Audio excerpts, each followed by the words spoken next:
నమస్కారం. తీర్థయాత్రకు స్వాగతం. యాదగిరి లక్ష్మీ నరసింహుడి రూపం ఉగ్రం, కానీ మనస్సు నవనీతం. ఘనసింహం గర్జించినట్టు, ముల్లోకాలను వణికించే మృగరాజు పంజా విసురుతున్నట్టు ఆ హిరణ్యకశిపుణ్ణి రక్కి చీల్చి చెండాలిన ఆ గోళ్ల చేతులు ఆది మహాలక్ష్మిని అతి సున్నితంగా అక్కున చేర్చుకున్నాయి. స్తంభోద్భవుడైన సర్వాంతర్యామి భూలోకవాసులను తరింపచేసేందుకు స్వయంభుగా వెలసిన ఇలా వైకుంఠపురం యాదగిరిగుట్ట. అణువణువు ఆధ్యాత్మికతకు నెలవైన ఆ మహాదివ్యక్షేత్రం యాదాద్రిని నేటి తీర్థయాత్రలో దర్శిద్దాం. నిత్యం నరసింహుని నామస్మరణతో పావనమైన పుణ్యక్షేత్రం యాదగిరిగుట్ట. నేటి ఆధునిక నిర్మాణాల యాదాద్రి. యాదగిరి లక్ష్మీ నరసింహస్వామి దేవాలయానికి వందల సంవత్సరాల నాటి చరిత్ర ఉంది. 1148వ సంవత్సరంలో పశ్చిమ చాళుక్యుడు, త్రిభువన మల్లుడు, శ్రీకృష్ణదేవరాయలు వంటి మహారాజులు ఇక్కడ స్వామిని దర్శించి పునీతులయ్యారని ఇక్కడి శాసనాల ద్వారా తెలుస్తోంది. కొన్ని వందల ఏళ్ల తర్వాత హైదరాబాద్కి చెందిన పన్నాలాల్ పట్టి అనే భక్తుడు ఈ క్షేత్రానికి గోపుర, సింహ ద్వారాలను నిర్మించాడట.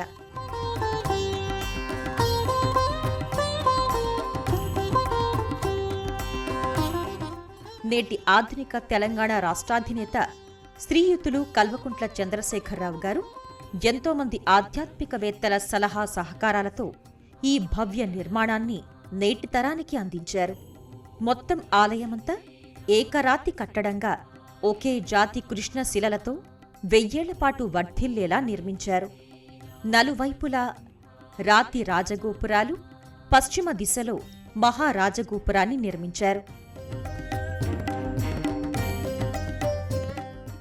సరికొత్తగా నిర్మించిన ప్రాకార మంటపాలు సింహ వ్యాళ జంతువుల ప్రతిమలతో కారిడార్లుగా పరమాద్భుతంగా నిర్మించి భళీ యాదాద్రి అనిపించారు. బాలపాదం దగ్గర నుంచి 12 అంశలు, కంబుకం, కంఠం, ప్రస్తరం, గ్రీవం, వల్లిక, నాసిక, స్తూపిక, దివ్య విమాన గోపురాలు. ఆ 7 కొండలవాడు 7 కొండలవాడు అయితే స్వామి 7 శిఖరవాసులు, 7 శిఖరవాసుడు మా యాదాద్రి స్వామి. 7 శిఖరాలతో, రాజవీధులతో, గోపుర ప్రాకారాదులతో, నాగర వేస్తర ప్రస్తర కుడ్యాలతో, లతా గుల్మాలతో, ఆకాశ పద్మాలతో, శతపత్రం, సహస్రపత్రం, అనంతపత్రం, వైదుష్య రీతులలో ఈ సర్వాంగ సుందరంగా ఆలయం. అఖిలాండ కోటి బ్రహ్మాండ నాయకుడు, ఏకశిఖర వాసుడు, పంచనారసింహుడిగా విరాజిల్లుతున్న పవిత్ర పుణ్యక్షేత్రమైన యాదాద్రి తెలంగాణ గడ్డ మీద ప్రపంచ స్థాయి ఆధ్యాత్మిక క్షేత్రంగా విరాజిల్లుతోంది. జ్వాలా నరసింహస్వామి, యోగ నరసింహస్వామి, గండ భేరుండ నరసింహస్వామి ఈ క్షేత్రంలో దర్శనమిస్తారు. ఈ తీర్థస్థలికి ఒక్కసారి వచ్చిన వారికి మళ్లీ మళ్లీ రావాలి అనిపించేంతగా నవ్య నిర్మాణాల యాదాద్రి భక్తులను విశేషంగా ఆకర్షిస్తోంది. ప్రపంచ ప్రజానీకం పరవశించిపోయేంత వైభవం, తెలంగాణ నేలపై ఓ నయన మనోహరం ఈ యాదాద్రి. నరసింహస్వామి స్వయంభువుడై వెలసిన గుట్ట ఇప్పుడు భక్త జనరంజకమైన శోభను సంతరించుకుంది. వైష్ణవ సంప్రదాయానుసారం పాంచరాత్ర ఆగమ శాస్త్రోక్తంగా ఆవిష్కృతమైంది. ద్రవిడ వాస్తు శైలికి జీవం పోసింది. కాకతీయ, చాళుక్య, హొయసల, పల్లవ శిల్ప కళా నైపుణ్యాలను మేళవించింది. తెలంగాణ ముఖ్యమంత్రి కేసీఆర్ గారు చిన్నజీయర్ స్వామివార్ల పర్యవేక్షణలో 7 గోపురాల వైభవం విభవించింది.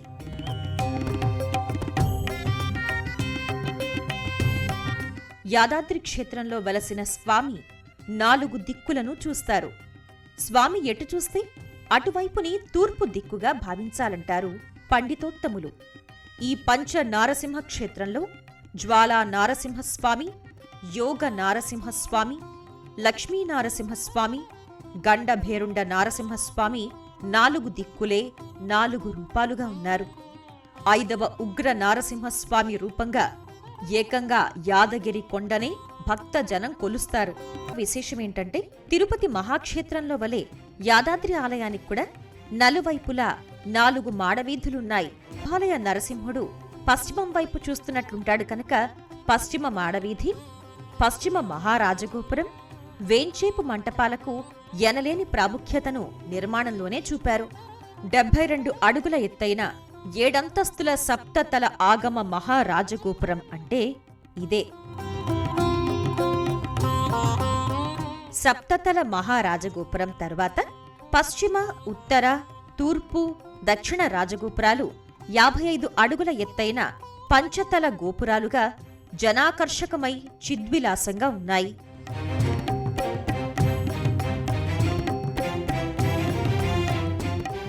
దాదాపు 2.5 లక్షల టన్నుల ఒకే జాతి, ఒకే క్వారీ నుంచి వెలికితీసిన కృష్ణశిలతో నిర్మితమైన బహుబ్రహ్మమయ గోపుర వైభవ యాదాద్రి మహాదేవస్థానం. ఈ భవ్య నవ్య ఆలయానికి, పురాతన ఆలయానికున్న ఆంజనేయ స్వామియే క్షేత్రపాలకుడై విరాజిల్లుతున్నాడు.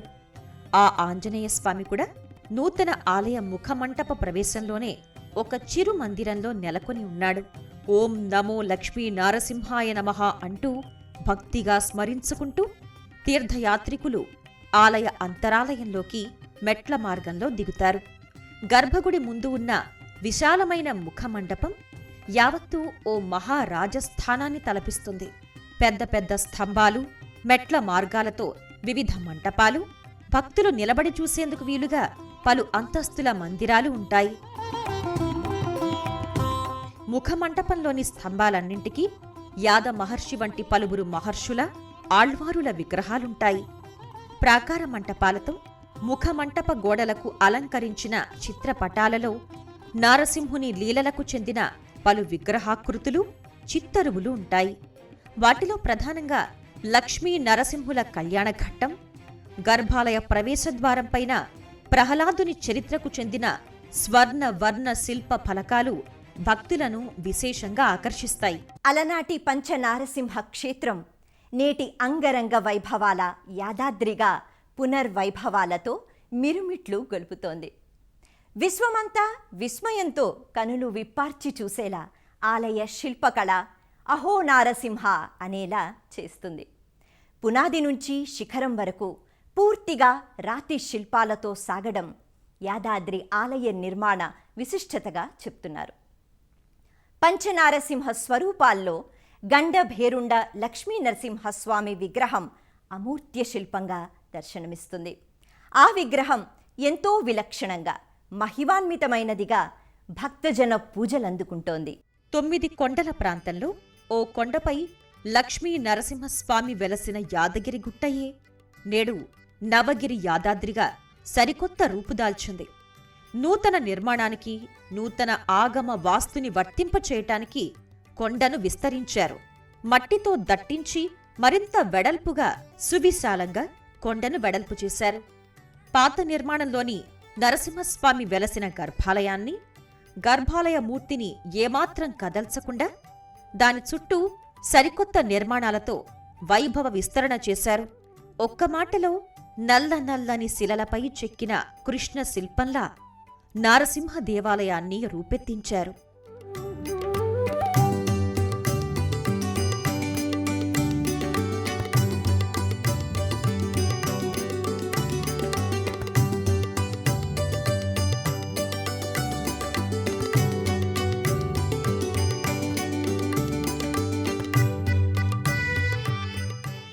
ద్రావిడ, పల్లవ, కాకతీయుల శిల్పశైలిలో గోడలపై కృష్ణ శిలామూర్తులు, నాగర, వేసర, ద్రావిడ శిల్పశైలిల ఏనుగులు, వ్యాళ జంతువులు, వివిధ లతయుక్త నగిషీలు శిల్పుల ఊలులు చెక్కాయి.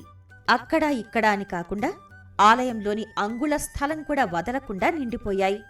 శ్రీరంగం వంటి మహాక్షేత్రం నల్లని రాయితో ఆలయం ఆశాంతం ఎలా నిర్మితమైందో అదే రీతిలో యాదాద్రి ఆలయం కూడా ఏనాటిదో ఈ భవ్య మందిరం అన్నట్లుగా నిర్మించారు. ద్రావిడ శైలి నిర్మితంగా విమానం, అష్టభుజి మండపాలు, పల్లవ ఆర్కిటెక్చర్ రీతిలో మహాముఖ మండపం కాకతీయుల శైలిలో ఇలా ఒకే ఆలయంలో ఇన్ని శిల్ప, నిర్మాణ, ఆగమ, వాస్తు పద్ధతుల్ని అనుసరించటం ఇదే ప్రథమం. అందుకే ఇది భువనైక శిల్ప కళా సౌందర్యవంతమైన యాదాద్రి కోవెల. ఒక్కో శిల్పం ఇదెలా చెక్కాడీ శిల్పి అనుకునేంతగా అతని ఉలి పనితనం అబ్బురపరుస్తుంది. ఈ శిల్పాన్ని ఈ వైపు నుంచి చూస్తే గోమాత, ఆ వైపు నుంచి చూస్తే ఏనుగుల ఒకే తలతో 2 జంతు శరీరాలను శిల్పీకరించడం అబ్బురమే కదా. కాగితంపై కుంచెల, రాయిపై ఉలిని నడిపిన చాతుర్యం అనేక శిలల శిల్పీకరణలో కానవస్తుంది. చిత్రలిపిలా శిల్పలిపిని ఉపయోగించి పలు శిల్పాల సమాహారంతో అనేక పౌరాణిక ఘట్టాలను వ్యక్తం చేస్తాయి మరికొన్ని శిల్పాలు.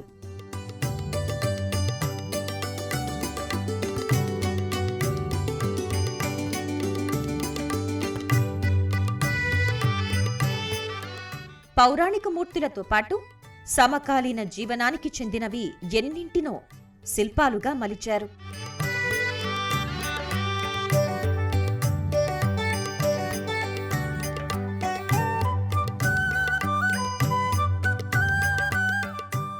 కరెన్సీ నోట్లు, నాణేలు, తెలంగాణ సాంస్కృతిక జీవనానికి అద్దం పట్టే శిల్పాలు. ఇలా సామాజిక, చారిత్రక, పౌరాణిక చరిత్రలను గానం చేస్తున్నాయా ఈ శిల్పాలు అన్నంత రమణీయంగా సందర్శకులను అలరిస్తాయి.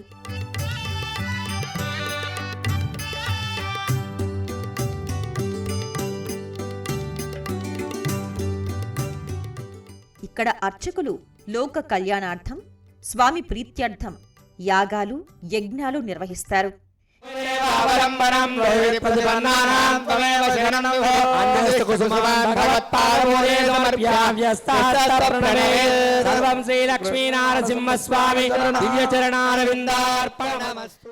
యాగశాలను దాటి ముందుకు వెళ్లిన భక్తులు, గర్భాలయంలోకి ప్రవేశించిన భక్తులు తమ వెంట తెచ్చిన పూజా ద్రవ్యాన్ని సమర్పించుకుని భక్తి శ్రద్ధలతో ముందుకు కదులుతారు. ఆలయాలకు వెళ్లే భక్తులు విధిగా పాటించేది ప్రదక్షిణలు. మరికొన్ని విశిష్ట క్షేత్రాల్లో గిరి ప్రదక్షిణలు అనేది ఓ ప్రత్యేకమైన విధిగా విలసిల్లుతోంది.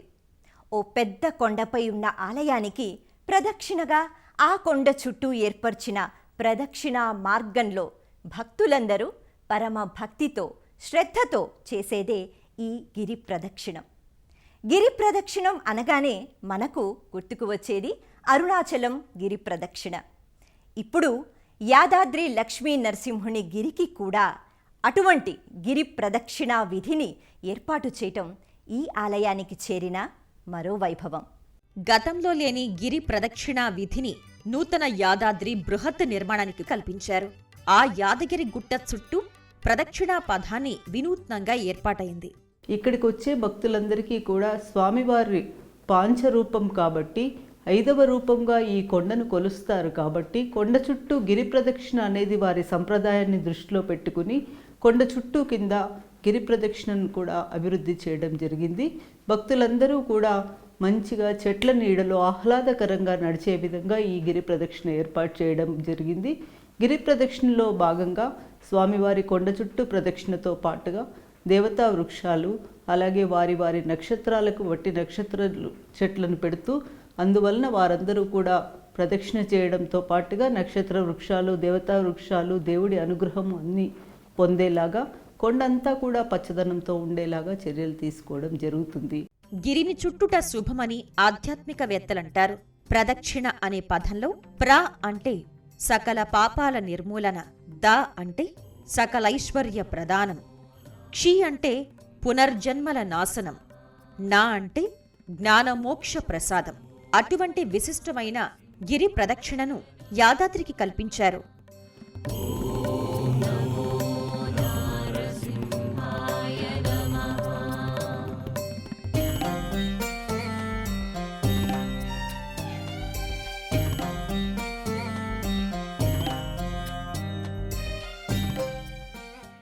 యాదాద్రి క్షేత్రంలోకి ప్రవేశించినంతనే ఎదురుగా కానవచ్చేది వైకుంఠ ద్వారం. అక్కడ నుంచే యాదాద్రి గిరి ప్రదక్షిణా పథం కూడా ప్రారంభమయ్యేది. అలా కొంచెం ముందుకు సాగితే తన తపో బలంతో శాంతస్వరూప నరసింహస్వామి వెలసేలా చేసిన యాద మహర్షి తపో వృక్షస్థలి కానవస్తుంది. గిరి ప్రదక్షిణా మార్గంలో జాతకపరంగా ఏ ఏ రాసుల నక్షత్రాల వారు ఏ ఏ వృక్షాలను పూజించాలో ఆ నక్షత్రవనం కానవస్తుంది.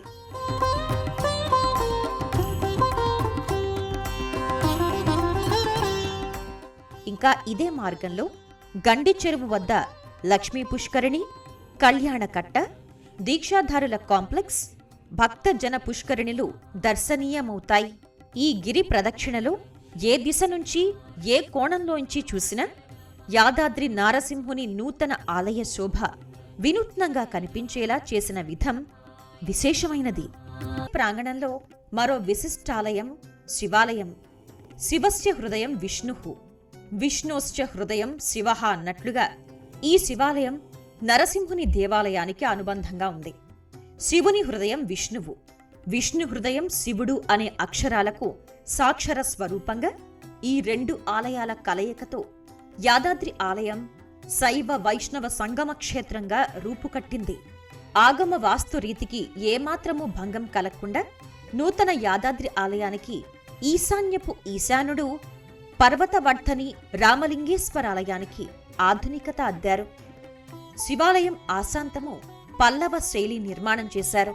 తూర్పు అభిముఖుడైన పర్వతవర్ధిని రామలింగేశ్వరుని గర్భాలయానికి ఎదురుగా ఉన్న నందీశ్వరుని విగ్రహం బహు అందమైన రీతిలో శిల్పీకరించారు. లేపాక్షిలోని నందీశ్వరుణ్ణి ఇక్కడికి తీసుకువచ్చి అధిష్ఠింపచేశారా అన్నంత ఠీవీగా తన శివయ్య ముందుంటాడు. నందీశ్వర శిల్పాన్ని తమిళనాడు మహాబలిపురానికి చెందిన శిల్పి చేత ప్రత్యేకంగా చెక్కించారు.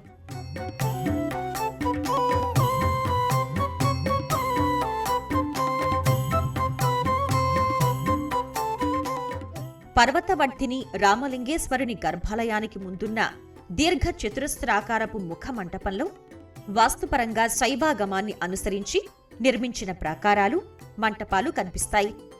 యాదగిరీసుని కోవెలకు ఏమాత్రమూ వన్నె తగ్గని రీతిలో ముఖ మంటపంలో ఆగ్నేయ దిశలో వేదిక సహిత మంటపం, చుట్టూ ప్రాకార మంటపాలుంటాయి. వాటిపైన ఉన్న సాలహారాల్లో అష్టాదశ శక్తి పీఠాలను, 12 జ్యోతిర్లింగాలను శిల్పుల చేతి ఉలులు చెక్కాయి.